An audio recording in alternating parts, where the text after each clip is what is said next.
अस्सलामुअलैकुम guys, welcome back to my YouTube channel quick learning with Noor. आज हम Fyodor Dostoevsky के नॉवल क्राइम एंड पनिशमेंट के remaining characters को डिस्कस करेंगे, जिसके पार्ट फर्स्ट में हम फ्योडोर दोस्तोयेव्स्की की बायोग्राफी और नॉवल के इंपॉर्टेंट कैरेक्टर्स को डिस्कस कर चुके हैं। आज हम इस नॉवल के माइनर कैरेक्टर्स के साथ साथ समरी को भी डिस्कस करेंगे। So without wasting any more time, let's start it. The first minor character of the novel crime and punishment is Semyon Zakharovich Marmeladov. वो एक अल्कोहलिक पर्सन है जो कि अब जॉब नहीं करता। अल्कोहलिज्म की गलत आदत की वजह से उसे उसकी जॉब से भी निकाल दिया जाता है। वो सोनिया का फादर है जो कि घर की कोई भी जिम्मेदारी अपने सर पर नहीं लेता, और मार्मेलाडोव की वजह से ही सोनिया को प्रोस्टिट्यूशन का प्रोफेशन अडॉप्ट करना पड़ता है, क्योंकि वो अपनी बीमार बीवी और अपने छोटे छोटे बच्चों का ख्याल नहीं रखता था। वो रस्कल्निकोव को एक टॉवन यानी कि शराब के अड्डे पर मिलता है, क्योंकि वो वहाँ पर रेगुलरली शराब पीने जाया करता था। इसके अलावा इस नॉवल में उसकी डेथ भी हो जाती है। The next one is the character of Katerina Ivanovna Marmeladov. जैसा कि इनका नेम ही ये इंडिकेट कर रहा है कि ये सिमियोन ज़ाचारोविच मार्मेलाडोव की वाइफ हैं। She is the consumptive wife of Marmeladov, which means that she is a diseased person from tuberculosis. Katerina Sonya की मदर हैं जो कि इस नॉवल के एंड में मर जाती हैं। उनकी सेमियोन से पहले भी एक आर्मी ऑफिसर से शादी हो चुकी थी, जिसके साथ रहते हुए उन्होंने 3 बच्चों को जन्म भी दिया था, और 3 बच्चों की मां बनने के बाद कैटरीना ने सेमियोन से शादी की थी। शायद इसी वजह से सेमियोन कैटरीना को दिल से कबूल नहीं कर पाया था। इसी वजह से वो अपनी वाइफ को उसकी बीमारी में सपोर्ट भी नहीं करता था। आगे हम उनके बच्चों के नाम और उनके रोल को भी डिस्कस करेंगे। The next one is the character of Polenka, Lyona and Kolya, who is also known as Kolka. ये तीनों कैरेक्टर्स कैटरीना इवानोवना के वो बच्चे थे जो कि उनकी फर्स्ट मैरिज के दरमियान आर्मी ऑफिसर से हुए थे। सोनिया को हर वक्त इसी बात का डर लगा रहता था कि पोलेंका भी बड़ी होकर एक प्रोस्टिट्यूट बन जाएगी, क्योंकि उसकी सिस्टर भी एक प्रोस्टिट्यूट है, क्योंकि बच्चे अपने बड़ों को देखकर उन्हीं के एक्शंस को फॉलो करते हैं। The next one is the character of Pulcheria Alexandrovna रास्कोल्निकोव।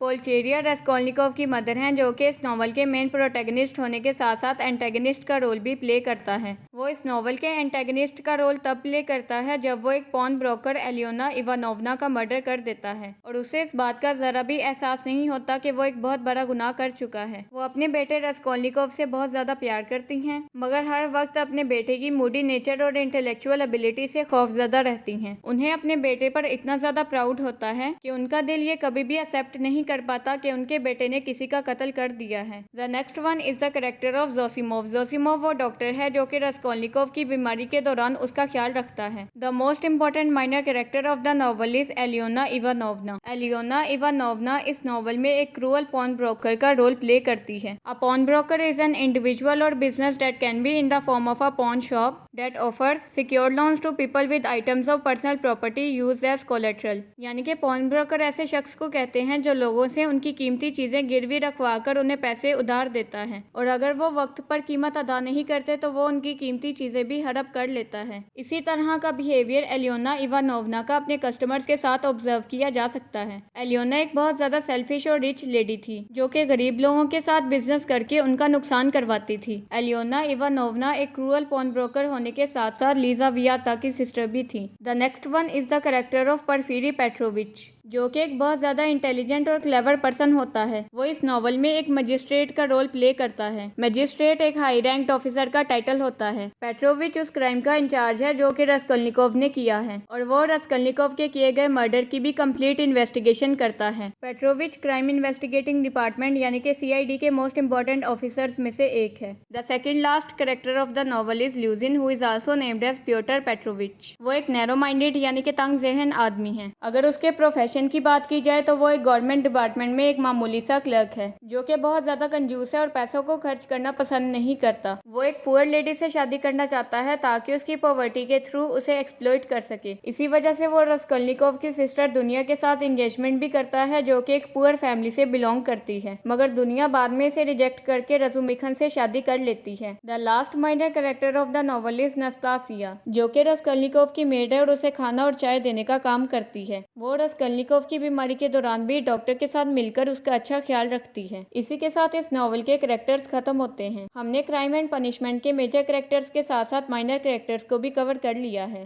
Characters को कवर करने के बाद अब हम इस नॉवल क्राइम एंड पनिशमेंट की टाइटल सिग्निफिकेंस को डिस्कस करेंगे। नॉवल क्राइम एंड पनिशमेंट का मेन कैरेक्टर या प्रोटैगनिस्ट रास्कोल्निकोव है, जो कि एक क्राइम कमिट करता है, यानी कि एक लेडी का मर्डर कर देता है और इसी क्राइम की बेसिस पर उसे एक पनिशमेंट भी दी जाती है और उसकी सजा भी बाकी क्रिमिनल्स की तरह जेल में बंद होना होती है। मगर इस नॉवल में रास्कोल्निकोव की पनिशमेंट सिर्फ जेल में कैद होने तक लिमिटेड नहीं होती। जैसा कि हम रास्कोल्निकोव के कैरेक्टर को एनालाइज करते हुए ये ऑलरेडी डिस्कस कर चुके हैं कि रास्कोल्निकोव एक ऐसा कैरेक्टर है जो कि मेंटल डिस्टर्बेंस का शिकार रहता है। इसी वजह से उसे फिजिकल पनिशमेंट के साथ साथ अपने ब्रेन में चलने वाली साइकोलॉजिकल पनिशमेंट को भी फेस करना पड़ता है, क्योंकि उसने पास्ट में एलियाना इवानोवना का मर्डर किया था और वह सारे नॉवल में इसी एक्शन की हॉन्टिंग मेमोरीज में फंसा रहता है और वो कभी भी खुद को इस साइकोलॉजिकल पनिशमेंट से एस्केप नहीं करवा पाता। नॉवल क्राइम एंड पनिशमेंट के टाइटल के थ्रू फ्योडोर दोस्तोयेव्स्की ये डिपिक्ट करवाते हैं कि क्राइम और पनिशमेंट एक दूसरे के साथ डायरेक्टली लिंक्ड है। इसी वजह से अगर कोई भी पर्सन किसी भी किस्म का कोई क्राइम करता है तो उसको अपने किए गए एक्शंस के कॉन्सिक्वेंसेस को भी फेस करना पड़ता है। सिमिलरली अगर किसी ने भी किसी भी किस्म का कोई क्राइम किया है तो उसकी पनिशमेंट को भी उसे फेस करना पड़ेगा, क्योंकि ये तो लॉ और ऑर्डर में भी शामिल है कि मुजरिम को उसके किए गए जुर्म की सजा जरूर मिलनी चाहिए। इसके अलावा फ्योडोर दोस्तोयेव्स्की ने इस नॉवल क्राइम एंड पनिशमेंट के थ्रू अपनी पर्सनल लाइफ के एक्सपीरियंसेस को प्रेजेंट किया है, क्योंकि फ्योडोर दोस्तोयेव्स्की की पर्सनल लाइफ में भी कुछ ऐसे इंसिडेंट्स हुए हैं जिसकी वजह से उन्हें इस नॉवल के मेन कैरेक्टर या प्रोटैगनिस्ट रास्कोल्निकोव के साथ भी रिलेट किया जा सकता है। दोस्तोयेव्स्की को भी रास्कोल्निकोव की तरह अपनी लाइफ का बहुत ज्यादा टाइम प्रिजन यानी कि जेल में गुजारना पड़ता है, क्योंकि वो एक सोशलिस्ट पार्टी के मेंबर थे जिसमें सोसाइटी और कैपिटलिज्म के इश्यूज को डिस्कस किया जाता था। अब हम नॉवल के राइटर दोस्तोयेव्स्की और रास्कोल्निकोव के कैरेक्टर के दरमियान सिमिलरिटीज को डिस्कस करेंगे। दोस्तोयेव्स्की भी रास्कोल्निकोव की तरह फाइनेंशियली बहुत ज्यादा पुअर थे और जहां पर रास्कोल्निकोव को मेंटल डिस्टर्बेंस फेस करना पड़ती थी, वहीं पर फ्योडोर दोस्तोयेव्स्की भी एपिलेप्सी का शिकार थे। Epilepsy is defined as a disorder of the brain that is characterised by repeated seizures and a seizure is usually defined as a sudden alteration of behaviour due to a temporary change in the electrical functioning of the brain,